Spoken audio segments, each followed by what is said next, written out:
بسم الله الرحمن الرحيم.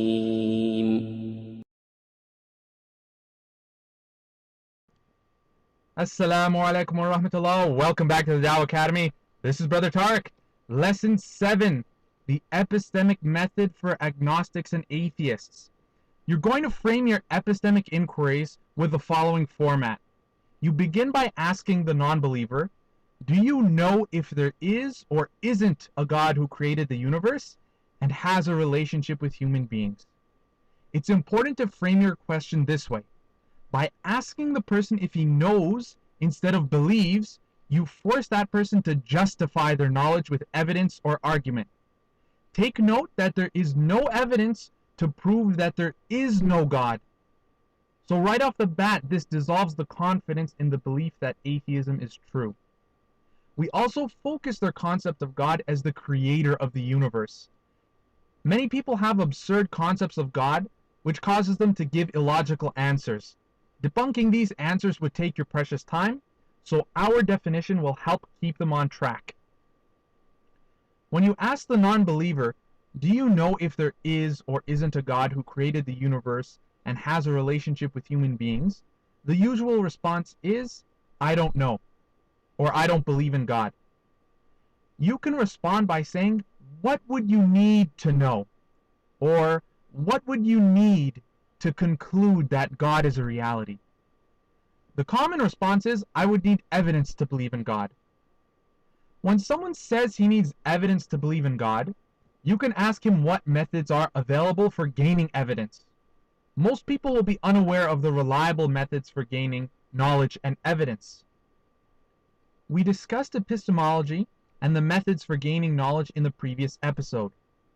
Brother Raihan has made a useful acronym for remembering these methods. It's called TRIP, because it takes people on amazing intellectual trips. TRIP stands for testimony, reason, intuition, and perception, which are the basic reliable methods of gaining knowledge and evidence. You can explain those methods to the person you're conversing with.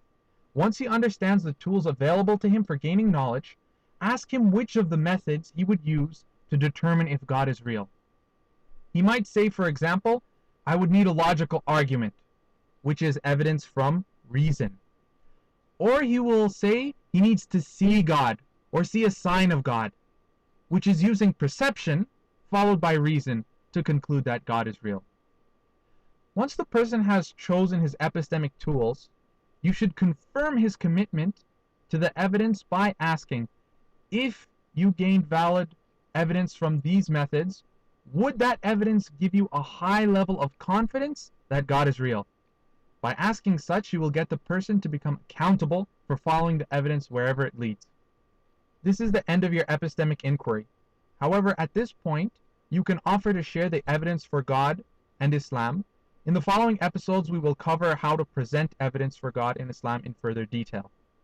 Lesson review. When using the epistemic method with a non-believer, frame your conversation by asking, 1. Do you know if there is or isn't a God who created the universe and has a relationship with humans? 2. If that person doesn't know, ask what he would need to know to conclude that God is real. 3. If that person says he needs evidence, ask him if he knows what methods of gaining evidence are available to him. 4. Once you've explained to him the methods which are reliable, ask him which one he would use and get his commitment to following such evidence if he receives it. 5. You can choose to convey the evidence for Islam and God at that point. Practice assignment. Practice your epistemic inquiry skills with a non-believing friend or acquaintance. Find out if he knows if God is real or not, and what he would need to conclude that God is true.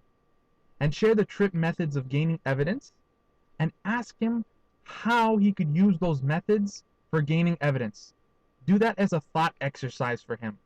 You don't need to provide evidence for Islam at this point. Just use it to practice your epistemic inquiry skills. In the next lesson, we will look at how you can frame the epistemic method when having conversations with believers in other faiths and other religions. Thank you for building a Dawah culture.